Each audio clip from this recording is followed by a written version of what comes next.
The thermostat helps an engine to warm up. It's found in different positions on different engines.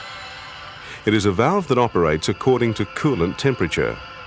When coolant is cold, a spring holds the valve closed.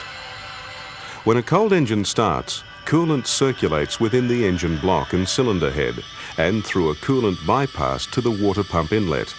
It can't get to the radiator. As the engine warms up, the coolant in the engine gets hotter and hotter.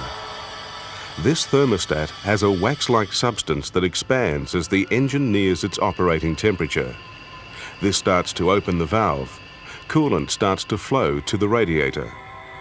Thermostats have a small hole or valve to let out air that's trapped in the engine block. Heated coolant is pumped from an outlet in the cylinder head. It goes into the upper radiator hose, then to the radiator.